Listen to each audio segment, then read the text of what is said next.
Thanks for staying up later. From Los Angeles, we're joined by a television legend, Sheldon Leonard. And this is only a partial list of credits, but he's the creator of The Danny Thomas Show, or Make Room for Daddy, The Dick Van Dyke Show, Andy Griffith, in a sense discovered Bill Cosby and put I Spy on the air, and played an endless series of tough guys in movies and television, Guys and Dolls, the bartender in It's a Wonderful Life, tossing Jimmy Stewart out of the place. Let's begin with Make Room for Daddy. Why did Danny Thomas work? First of all, I guess because it was early, and television was grasping for almost any material it could get. Secondly, because Danny was a brilliant contributor to the material, and with an enormous background of comedy performing behind him, so that he could master, he owned the camera when it was on. And thirdly, if I may say so in all immodesty, because the people that I was associated with in the creative area, the writers and the other people who made the contribution, I worked with them effectively, and we fed each other material, and we didn't settle for anything less than what we considered the best. Have, though, is somebody at the center that the audience can feel comfortable with, and they feel comfortable with that person different. I guess this is true of almost all television, not just sitcoms. They feel comfortable with that person in a way that's much different than what draws them to a movie theater to watch a glamorous movie star. Oh, of course. Perhaps the outstanding example of the point that you are making, Bob, is what Jack Benny stood for. And the example I'm about to describe saved my neck for me when I did the Andy Griffith Show. Jack was reputed to be such an effective comic, such a funny man. Yet if you watch his shows year after year, he wasn't the one they laughed at. They laughed at Dennis Day, they laughed at Phil Harris, they laughed at Mel Blanc, they laughed at all the rest of us, while Jack stood there making those laughs possible, feeding us as a straight man, and a very effective straight man. By surrounding him with funny people, we created the impression that he was a comedy master, which of course he was, but that was that was not required for his central role in his radio and television shows. When I got to do the Andy Griffith Show, we started out with the false premise that Andy was a funny man. And he is in his own way, but he was not funny enough for urban television. So we followed the pattern of the Jack Benny Show. We made him an analogy to Jack Benny, and surrounded him with Jim Nabors and George Lindsay and Howard McNear and Don Knotts, number one. Don Knotts and all of the other funny people. As you say, the central character, they relate to the central character. They're related to Andy Griffith. The other two are considered accessories, but they're the whole show, actually. They were kissing, Andy. Hugging and kissing. You couldn't have gotten a piece of tissue paper between them. They were that close. They were kissing. Who was kissing? Thelma Lou and Gomer. Kissing? Kissing! Kissing!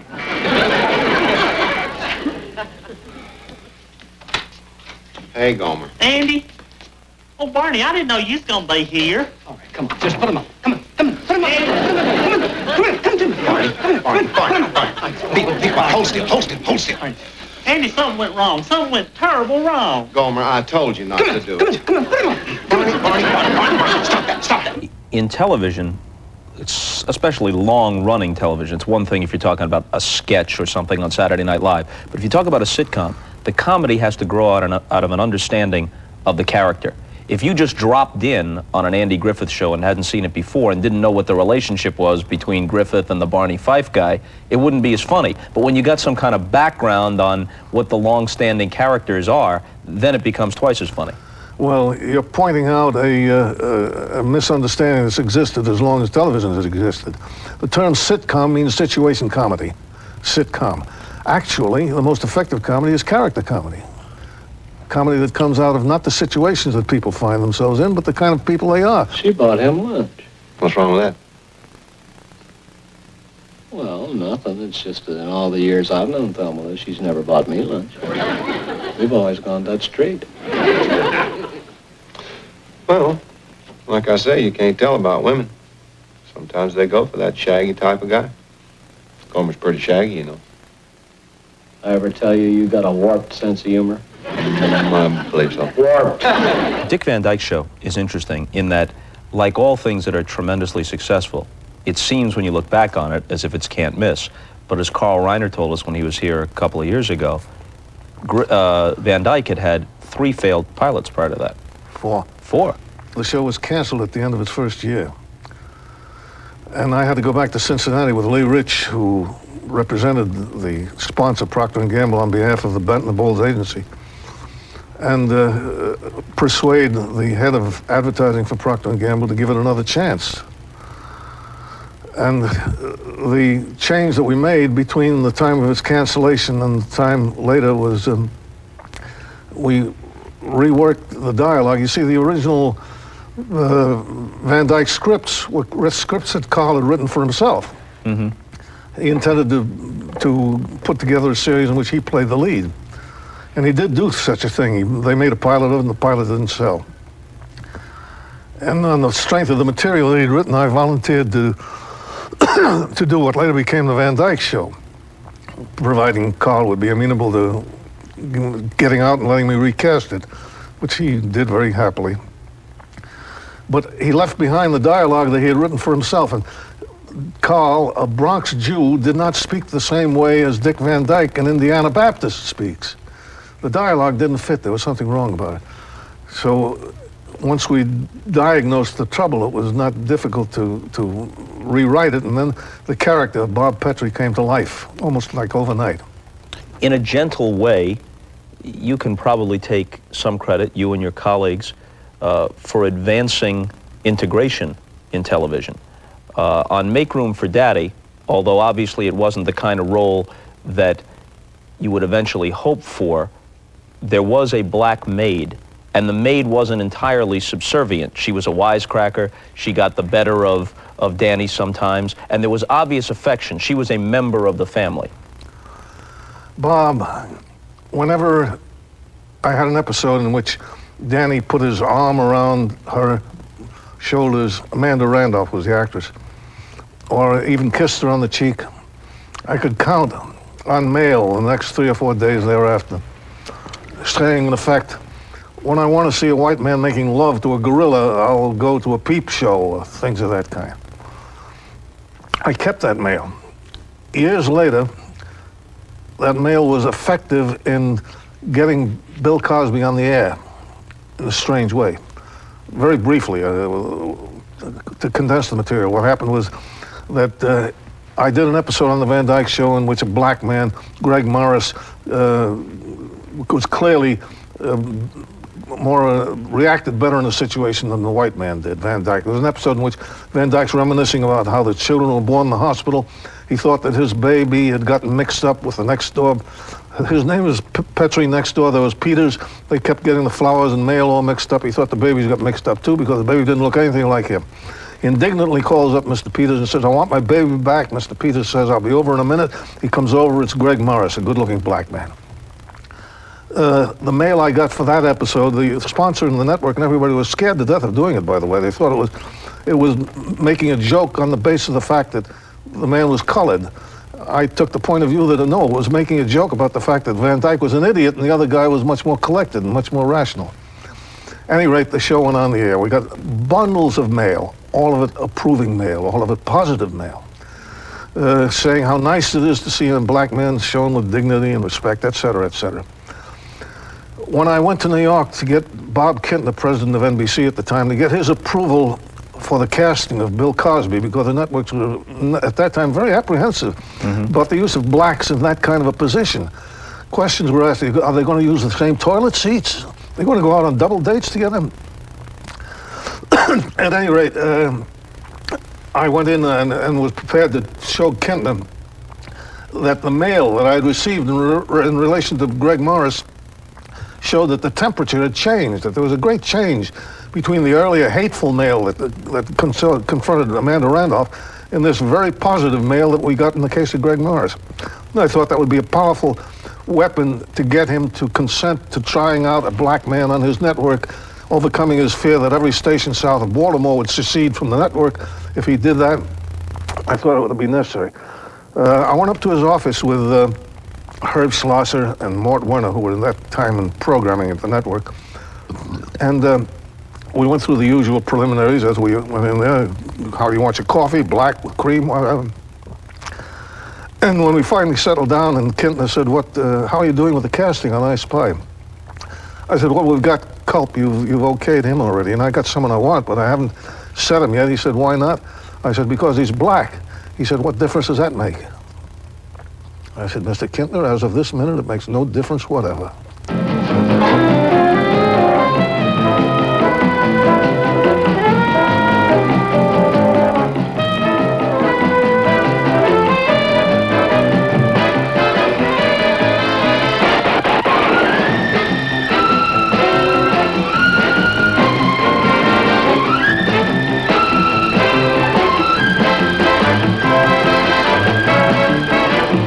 The great thing about Cosby, talk about serendipity.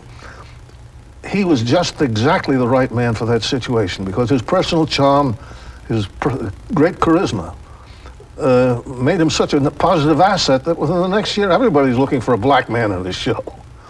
Not only did the door open, but it opened wide. Did you go on with 100% clearance, or were there defections? Were there Never defections in the South? All cleared. But you knew, shortly after it came on the air and the show was so successful, that Cosby was too hot a professional commodity to hold on to, because he wasn't just an actor, he was a tremendous comedian, he could go on The Tonight Show, he could command huge fees in Vegas, so you knew you couldn't keep him very long, right? He was also a tremendous human being, and the answer to your question is, Bob, I could have kept him as long as I was prepared to pay him the extravagant salary of $1,250 an episode. Really? Which is what I paid him. But his loyalty was such that he would have continued for it indefinitely.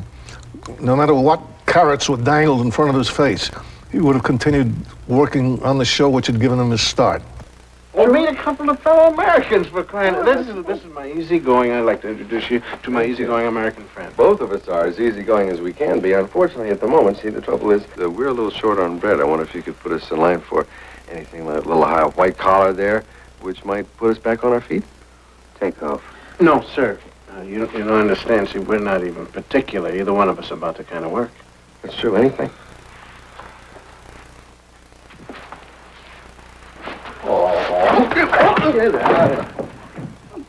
How was it, sir? Very nice. Good. You got a little dust on you from the battle there, sir. As I said earlier, many of these TV shows with which you were associated are classics of the medium. If there would be any gentle criticism, it would be that, by and large, despite giving you credit for introducing Cosby and for introducing some themes of race relations in some of the shows, by and large, the shows didn't have a hard edge to them. Do you take exception to that criticism, or do you accept it? I don't take exception because I don't recognize it as a criticism. They were not designed to have what you call a hard edge, and what I interpret as meaning to have some serious impact or message or purpose. No, they were designed on the whole for entertainment. If the entertainment material could also contain a few vitamins, have some nutrition as well as amusement, that would be fine. Basically, my aim was to amuse. No complaints and no regrets. I still believe in chasing dreams and placing bets. But I have learned that all you give is all you get. So give it all you've got.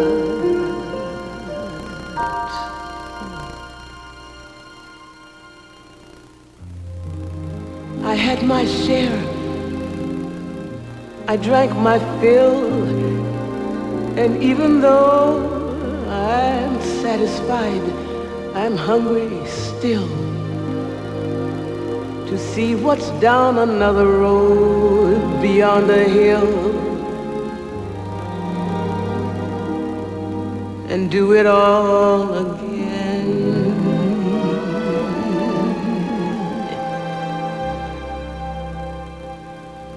So here's to life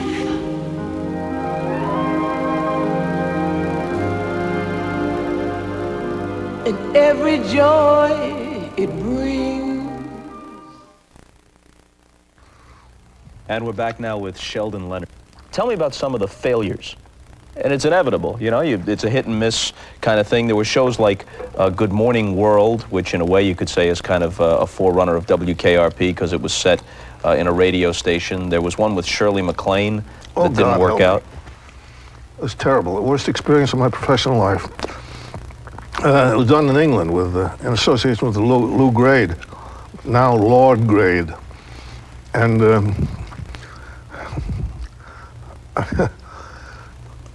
my hesitation, Bob, is because this is material I've never gone into in public like this. But I undertook the show with some misgivings because I had very happy associations all along the line. I didn't know Shirley. I didn't know what to expect. So I undertook it with some misgivings, but I undertook it with the help. I called in a lot of IOUs. To start the show, I got scripts from Mel Shavelson, the president of the Writers Guild, from Frank Tarloff, who had won his Oscar for his script of Father Goose, for Cary Grant. Carl Reiner wrote a couple of scripts for me. I can say unequivocally that the script material that I assembled to go and work in England with, because I mistrusted British comedy writers. I didn't want to put all my faith in the kind of comedy writing I'd get in England. So I brought over these scripts to start. What I didn't know at the time was that Shirley had intended to use, I believe she had intended to use the show as a platform from which to promote certain ideas with which I am on the whole in sympathy. Ideas of feminism and of promoting the feminist point of view, which I agree with completely. But that was not what I had promised to deliver to the network. I'd promised to deliver comedy within certain boundaries, and the changes she wanted were not appropriate.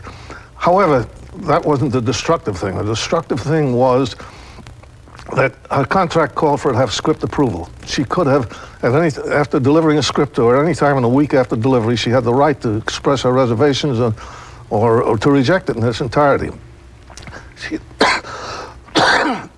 She had had all of this material for weeks before we started shooting.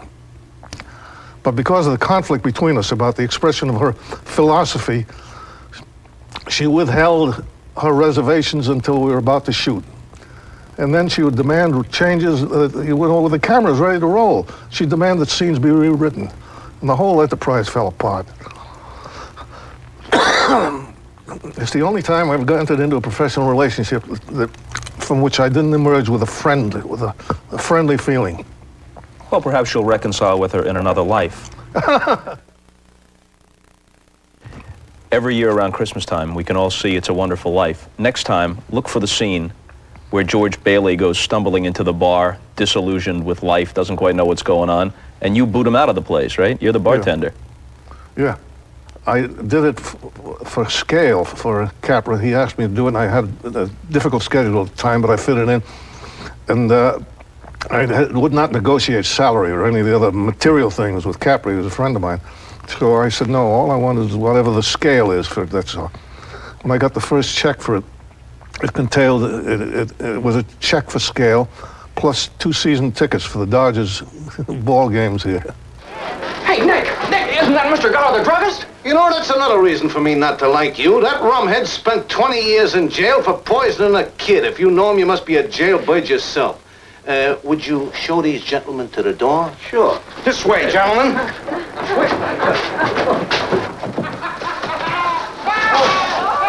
Stay out.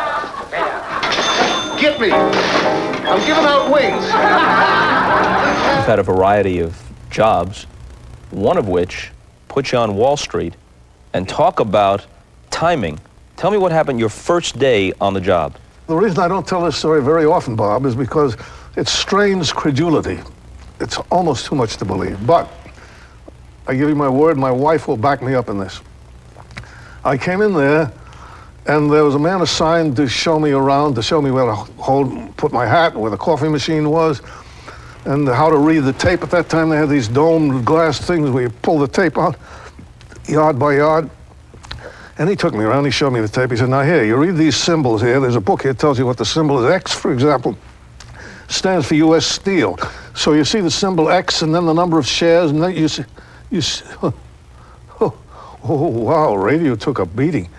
But hey, you go on, you take, what's happening here? Hold it, I'll be right back. I never saw him again. The crash had started. This was the very moment at the beginning of the crash. It was my first introduction. I came in, I had a job at 9 in the morning. I was out of work by 2 in the afternoon.